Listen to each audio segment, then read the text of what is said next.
Hi students, good morning and greetings of the day. Hope you are safe and fine.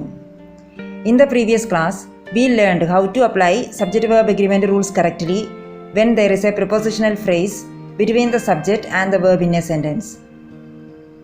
And today we are going to learn how to identify subjects when there is a relative clause between the subject and the verb in a sentence.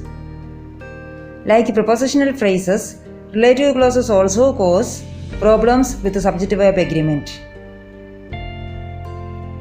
Take this example. This vintage car, which I received as a gift on my 20th birthday from my grandparents, is or are one of my prized possessions. Okay, let me explain the vocabulary here. A vintage object is an old object that is attractive or of high quality, like vintage furniture, vintage watch, etc. So, a vintage car is an attractive old car that is still in good condition. The word possession means something you own, and prized possession is a thing that is very important to you. Alright, what do you think? Is or are here? Okay, look at the clause, which I received as a gift from my grandparents. What is the purpose of that clause? What did I receive from my grandparents? I received the car, the vintage car. So, this clause only gives information about the car. So, in fact, this whole clause acts like an adjective. More commonly, it is referred to as a relative clause. So, that means the real subject is car. Grandparents is not the subject. The word car is a singular noun.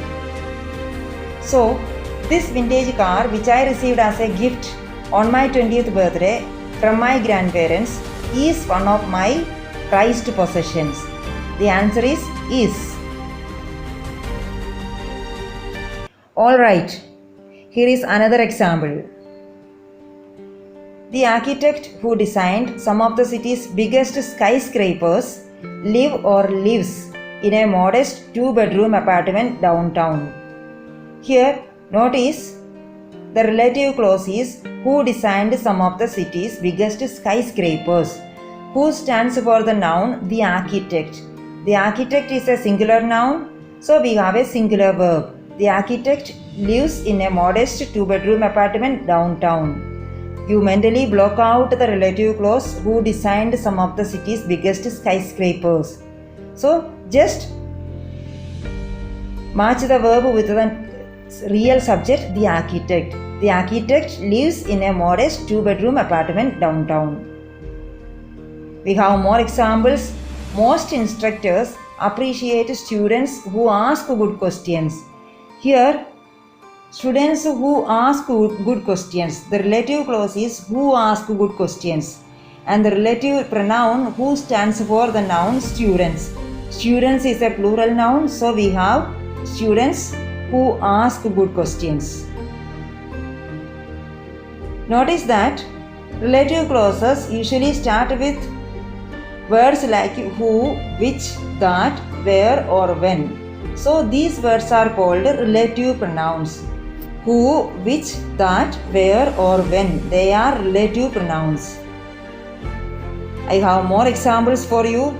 The student who asks a lot of questions is a valuable asset to a class. Here, the relative clause is who asks a lot of questions.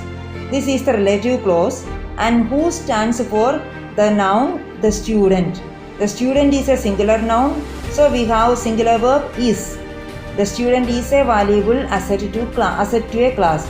Which student? The student who asks a lot of questions.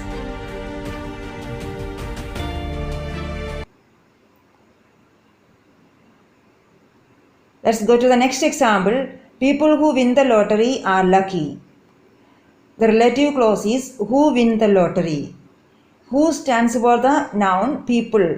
People is a plural noun, so we have a plural verb are lucky. People are lucky. Which people are lucky? People who win the lottery. Next example. I bought a new car that is very fast. So Here the relative clause is that is very fast. The relative clause starts with the relative pronoun that. That stands for the car. The car is a singular noun, so we say a new car that is very fast. Another example, the street where the parade begins is Broadway. So the relative clause is where the parade begins. Where stands for the street, which is a singular noun, so we say is Broadway. The street is Broadway. The street where the parade begins is Broadway. The years when the Second World War took place were the 1940s. So here the relative clause is when the Second World War took place.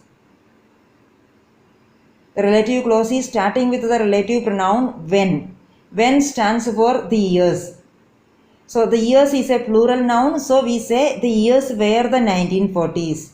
Which years? The years when the Second World War took place were the 1940s. I have one more example for you. The hour when the parade begins is 10:30 a.m. In this sentence, the relative clause is when the parade begins. When stands for the noun the hour.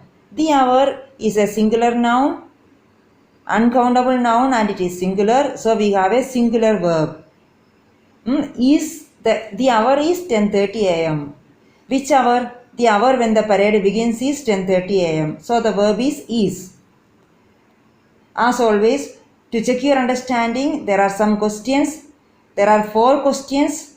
Read the questions and answer the questions with the correct verb from the brackets. Question number 1. Bring me my glasses. That is or are lying on the table. The relative pronoun that stands for the noun my glasses. My glasses decide whether it is singular noun or plural noun. If it is singular noun, you can use is. If it is plural noun, you can use are. So bring me my glasses that is or are lying on the table. You have to choose between is and are. In the second question, the only television shows that I enjoyed watching when I was a child was or were cartoon films. In this question, you will have to choose between was and were. For that, first you will have to identify the relative clause, then find out what the relative pronoun stands for and choose the correct verb. Third question goes like this. Emily picked all the flowers that was or were growing in the back garden. You have to choose between was and were in this question. And in the last question also, you will have to choose between was and were. Emily picked the one flower that was or were growing in the back garden. With this, we come to the end of today's class. All of you complete the notes of today's lesson plus answer the questions. Hope you enjoyed this lesson. Wish you happy learning. Thank you.